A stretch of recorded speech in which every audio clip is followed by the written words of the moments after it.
702. Let's walk the talk.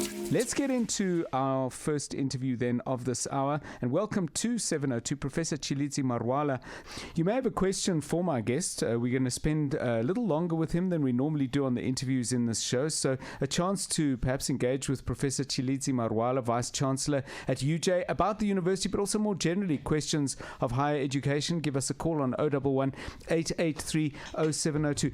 Professor, my recollection of my university days, which is a long time ago, 1978 to 1982, so I'm rewinding the clock a fair distance, but my recollection was that I learnt a substantial amount in the classroom, but I learnt a vast amount when I combined the things I learned from interacting with other students, from attending lectures that were not part of my course.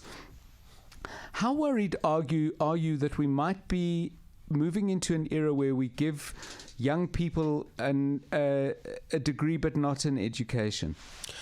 Well, I wouldn't go as far as saying that. Is that too extreme? Yeah, that is too extreme. Okay. But you are absolutely correct that there is something about human contact that is still very, very special. That is very, very important. It gives you other skills that are needed, emotional intelligence, and so on and so forth. But we also have to understand that many people now are interacting on these online platforms. Many of these people are on Twitter. They are on Facebook. So the interaction is actually happening. The question that you are asking is that are we sufficiently adapted to that interaction to be able to get the social advantages of human contact? And I suppose that is a difficult question to answer. I'm going to come back to an issue and broaden out a little bit on the tech points, but I think it is 18 minutes past 4. I keep saying there's a storm, but when I look out the window, I don't see a storm. I remember when I worked at the SABC, I worked in a basement, and I said, it's a beautiful dry day in Johannesburg, and somebody phoned me and said, were you drunk this morning? Because it was pouring with rain, but I just read the forecast. But Tsheko knows exactly what's happening on the roads. Let's find out. EWN. Traffic. Well, I know most of it, and we're going to start on the N3 South, where currently the road is now starting to flow, and this follows an earlier accident that happened right at the Tshilidzi interchange. All lanes have now been opened, thankfully, and I haven't yet received news of any flash floods due to severe storms around about that area. So at this stage, it is a good time for you to be on the N3 South and heading wherever. Whether it's going to be the Germiston side, Alberton, or even beyond. So free-flowing, or rather traffic starting to flow via the Tshilidzi interchange. Not so for the N3 North, and that's because of an accident with a fatality, unfortunately. It happened just after the Tshilidzi interchange and delays out of the Geldenhuys interchange. R24 West, slow between Meadowdale and Tshilidzi. Let's now move to the Mike 1 South Highway. If you're on your way to Omondi, slow-moving traffic approaching Xavier Street and Robertson. No issues at all on the roads in Midrand. The city of Tshwane is looking good. No issues at all there. On the N12 East in the Davidton site, there's slow-moving traffic approaching the R51. Tsheko Mudisani, EWN Traffic. You're with John Perlman On 702. Couple of responses on Twitter, and I see some calls are coming in for my guest, Professor Tshilidzi Marwala from the University of Johannesburg. And Tombi says, yeah, Professor, 3 exclamation marks and 6 of those emojis with the clapping hands. Says, my daughter is doing very well while studying from home. I say, let it be the future. What does Thabo think, coming from Kempton Park? Hi, Thabo. I wanted to find out from the talk, from the professor, does it mean that the students are now going to be staying, are they going to be staying in the student accommodation residences, starting from there? Because, most of our students, they come from poor areas, where there's no data, the network is poor, even the conditions at home are very poor and not conducive for effective learning, you know? Yeah. So will they allow the students to move into student accommodation, at least study from there, because if they are in a student accommodation setup, that's more conducive, the network is good, than if they are studying from somewhere in the Popo village. Okay, thanks, Thabo. Question on student accommodation. Let me take one more from Tebeko in Benoni. Hi, Tebeko, you're on air. Hi, how's it? Fine, and you? I've got one question for two questions for the Vice Chancellor. Yes, go ahead. What will the difference be if they limit the contract sessions? What will the difference be between UJ and UNISA? And the follow-up question on that is, if they indeed reduce the contract sessions, will they reduce fees? Because remember now, UNISA is basically cheap, or a cheaper university amongst all, simply because they are limited contract sessions. So will they also reduce fees with the introduction of the 4 Thanks, Tebeko. So two questions for you. The first, students back into accommodation. Obviously, many of them use that as a central place if their home circumstances are not conducive to study. Prof, over to you. No, absolutely. Our students are absolutely welcome to come back. Not too long ago, I invited all of them to come back on Twitter, and some of them said, no, we are not coming back because the online learning platform is so effective. Yes. There is no need for me to come back. We're going to see you next year. But we have almost 60% of our students who are back on campus already. Unlike many other universities, we never really completely emptied our campus. We always had students during the lockdown. But we want them to come back because once they are in the residence, there are other support that are available. That is, I need to make that upfront. Yes. That we have academic support, for example, that is available when you are on campus. Of course, the reason why we don't want you to go to public spaces or social spaces is because we want to limit the transmission of the pandemic. Then the second question on are you becoming UNISA? Absolutely not. We are a residential university, but we obviously have to reimagine what it means to be residential. That is why I am saying that it is going to be blended learning.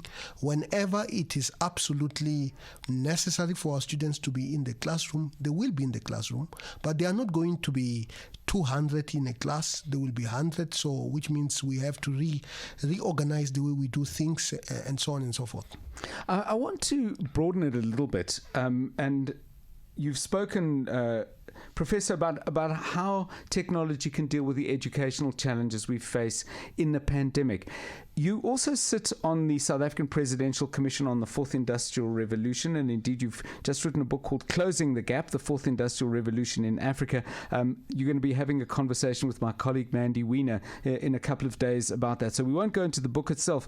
But as the Deputy Chair, what are the key challenges that South Africa faces? Because I'm just going to be blunt and say I often get a sense of government ministers and spokespeople standing up and talking about, well, the fourth industrial revolution, but I'm not hearing a lot of detail. And I'm not getting a deep sense that they've engaged with the specifics of that in regard to the particular area of national importance that they're tasked with dealing with.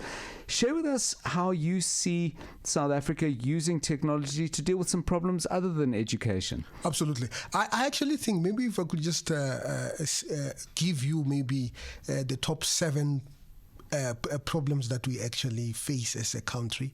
I think we have a problem of skills, especially skills around these technologies and how they can be applied.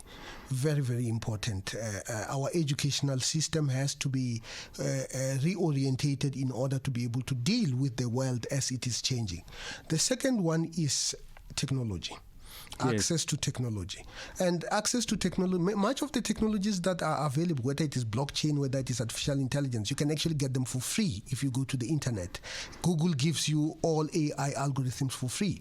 But we need to be able to have a strategy on what are we going to do about these technologies. Which areas are we going to apply these technologies to? Some of the areas that I think we should apply to is agriculture and so on and so forth. Then you have the problem of infrastructure. connectivity infrastructure, Yes. and so on and so forth. So the issues of spectrum is very, very important. You are not going to have good connectivity unless the distribution of spectrum is done efficiently. Then you have a problem of data. Data, whether it is the cost of data, whether it is, access to information, whether it is government information, and so on and so forth. That is why the Fourth Industrial Revolution has a specific recommendation around data. Then you have a problem of deindustrialization. South Africa has been deindustrializing. As a result, you have huge unemployment problem. How do you reindustrialize? The reason is because we are no longer competitive, and you are not going to be competitive unless you invest into new technologies of production. Then you have a problem of incentivizing people. How do you get our small and medium enterprises to start using these technologies? Again, what are we talking about? Tax breaks? Are we talking about access to research material? Are we talking about subsidy scheme? Whatever it is, we have to have it.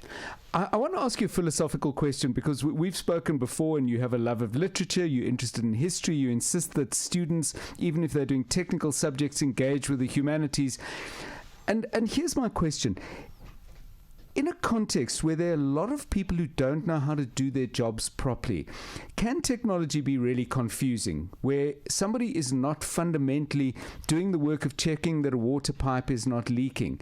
Then they think, oh, well, we'll just get an app, and the app goes beep, and somebody else will go out and do that. In other words, in a country that is not proving itself very good at delivering social services, could tech actually become a curse? Because people think, oh, well, we've just installed all these devices and now we can go back to playing cards during lunch. Well, if you don't train the people appropriately to understand the role of technology, for example, is it to assist you to make decisions? Yes. Are you in the loop in the decision-making process? Are you out of the loop? There will be certain things where you can be able to install and rely entirely on technology to actually do everything that needs to be done. But you are also going to have other applications that will require a human being to look at what the technology is saying and make a decision. We call that human being in the loop of decision-making process.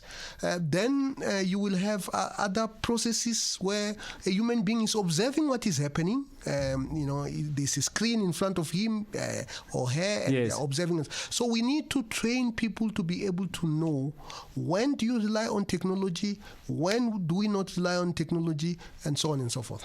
Many thanks. We could talk for another 30 minutes. We don't have another 30 minutes, but many, many thanks to Professor Tshilidzi Marwala, Vice-Chancellor at the University of Johannesburg. Issues around the future of higher education, some brief dip into the world of the Fourth Industrial Revolution. Professor, we'll have you back and we'll drag some of these issues into the daylight and get to understand them better. But thank you very much for your time. Thank you very much. 702. More than a radio station. Let's walk the talk.